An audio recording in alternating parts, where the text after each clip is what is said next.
नमस्कार मित्रगणों। मध्य प्रदेश की 29 लोकसभा सीटों में से एक मुरैना भी है। इस बार कौन जीतेगा चम्मल का रण। यहाँ पर 1952 से अस्तित्व में आई ये सीट कई चुनावों में की गवाही देती है।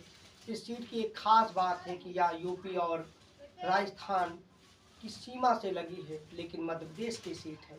बीते 28 सालों से यह बीजेपी का कब्जा रहा है। फिलहाल नरेंद्र सिंह तोमर इस सीट से सांसद थे, जो अब यहाँ से मध्य प्रदेश विधानसभा चुनाव जीतकर विधानसभा के अध्यक्ष बन गए हैं। यहाँ के समीकरण भी 3 राज्यों के हिसाब से ही सीमावर्ती क्षेत्र होने के कारण ये चंबल के गढ़ का समीकरण कभी डकैतों का गढ़ रहा था। इस बार यहाँ से सांसद में कौन पहुंचेगा। मुरैना श्यामपुर संसदीय सीट मध्य प्रदेश की वो सीटों में से एक है जहाँ जातिगत समीकरण चुनाव परिणामों पर निर्धारित होते हैं। यहाँ कोई लहर ज़्यादा काम नहीं करती, क्योंकि यहाँ वोटर जातिगत आधार पर अपने मतदाता यानी उम्मीदवारों का चुनाव करते हैं। हर समीकरण यहाँ काम करते हैं। ये कभी डाकुओं का आतंक था, वोट डालने से लोग कतराते थे, डरते थे। मुरैना जो कभी दक्षिणों के खौफ से कांपता था, अब लोकतंत्र की गहराई जड़ों के अंदर जाती हैं। एक समय था जब चुनावों में यहाँ पर बाहुबलियों का दबदबा था। वे अपनी बंदूकों की नोक पर मतदाताओं को डराते धमकाते अपने पक्ष में घुमाते अपनी पसंद के उम्मीदवारों को जितवाते थे, क्योंकि हत्या, लूट, अपहरण जैसी तमाम घटनाएं यहाँ की जमीन पर चंबल के क्षेत्र में आम थी। लेकिन समय बदला और आज मुरैना से लोकतंत्र का नया दौर जारी है। दक्षिणों के आतंक समाप्त हो चुके हैं और स्वतंत्रता पूर्व अपना मतदाता मत डालते हैं। विकट तो हुआ है, लेकिन अब भी वहाँ जाति और धर्म प्रमुख मुद्दा है। विकास और मुरैना की ये बागी धरती से अलग अलग समीकरण, लेकिन जनता यहाँ हर किसी को परखती है। जब मुरैना ने कांग्रेस जनसंघ दोनों को नकार दिया था।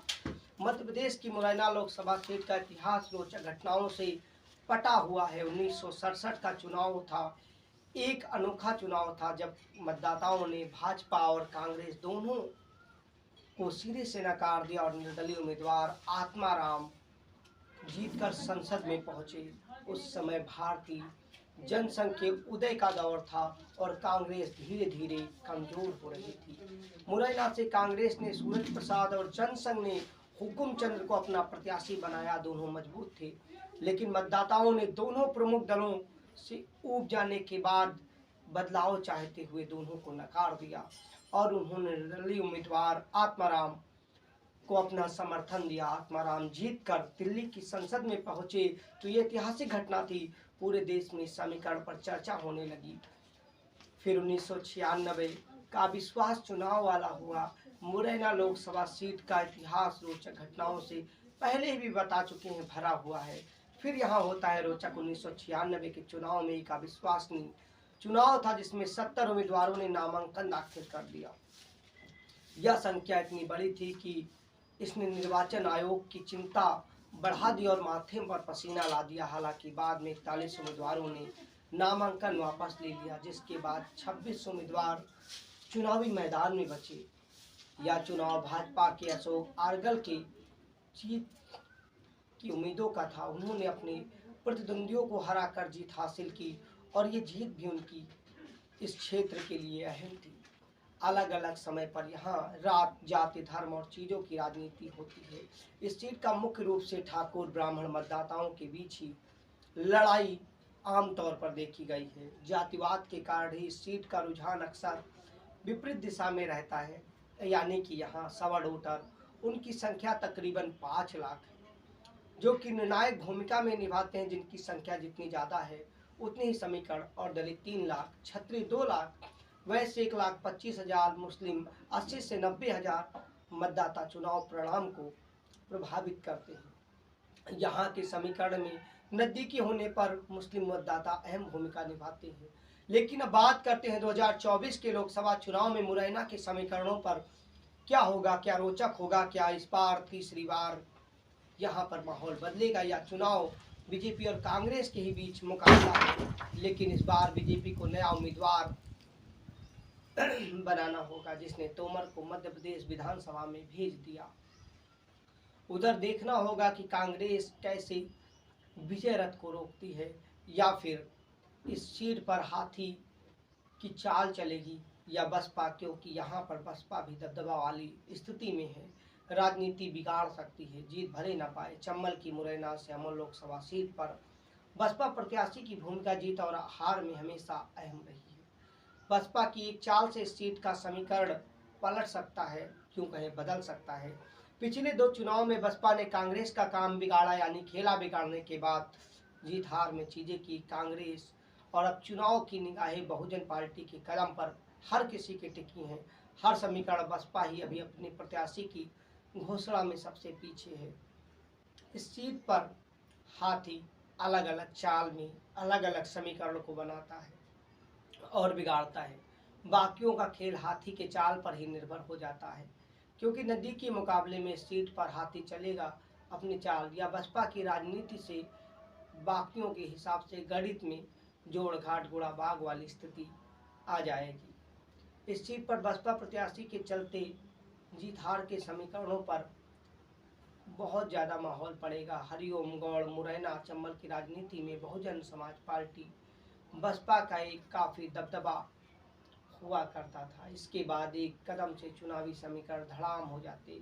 हर चुनाव में बीएसपी के हाथी का अपना अलग महत्व, क्योंकि जमीन पर दलितों में इनकी मौजूदगी और स्थिति आज भी है, उन्हें अनदेखा नहीं कर सकते।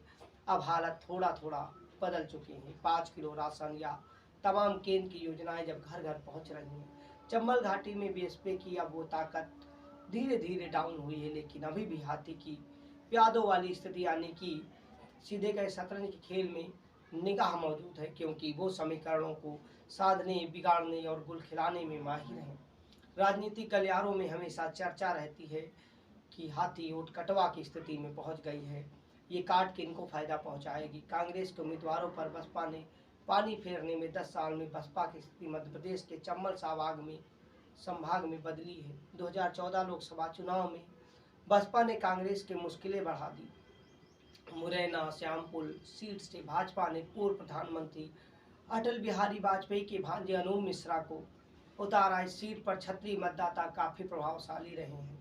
यही वजह है कांग्रेस ने डॉक्टर गोविंद सिंह को मैदान में उतार दिया समीकरण जाति के अनुसार, मगर बसपा ने कांग्रेस का काम बिगाड़ते हुए फिर से दांव खेला, और इस दांव में औंधे मुँह गिराने वाली स्थिति। बसपा ने यहाँ से वृंदावन सिंह सिकरवार को अपना प्रत्याशी बना दिया। वृंदावन सिकरवार का क्षेत्र के क्षत्रिय समाज में खासा प्रभाव है और उठना बैठना है। यही वजह है बसपा दूसरे और कांग्रेस को तीसरे स्थान पर रहना पड़ा।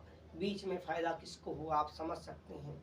2014 में पहले तक गोविंद सिंह कोई भी चुनाव नहीं हारे थे, लेकिन बसपा ने खेल को बिगाड़ते हुए दिलचस्प मुकाबला बनाया। फिर 2019 का लोकसभा चुनाव, 2019 के इस चुनाव में मुरैना में फिर से दिलचस्प समीकरण बदले।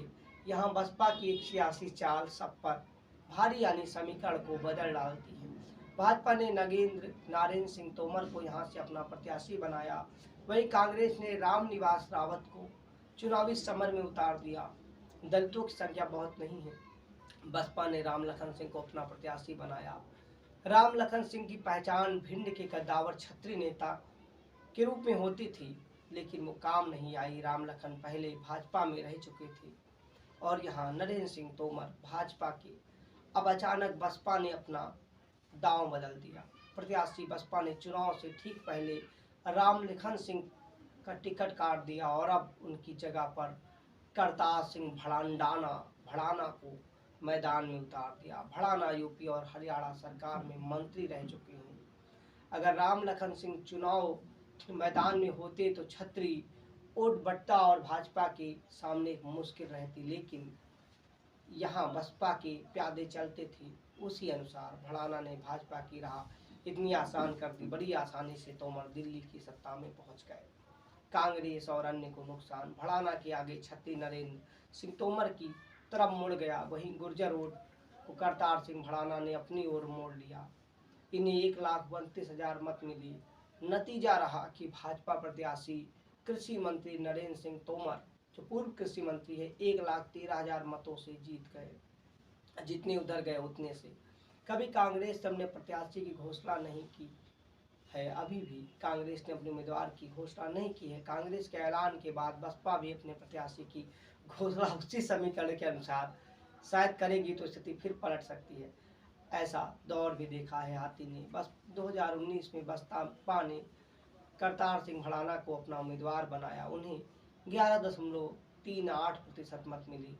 भाजपा को 47.63% मत और कांग्रेस को 37% मत मिली। लोकसभा चुनाव में बसपा दूसरे और तीसरे स्थान पर रही। 2009 के लोकसभा चुनाव में भी बसपा को 20% मत मिले, यानी जमीन पर जातिगत समीकरण के अनुसार बसपा अन्य में भी कम से कम दांव में आजमाते हुए रुझानों में सब में सेंध लगाने में माहिर मानी गई। बहरहाल आगे यहाँ पर क्या होगा वो 4 जून बताएंगे। बाकी विशाल की रिपोर्ट।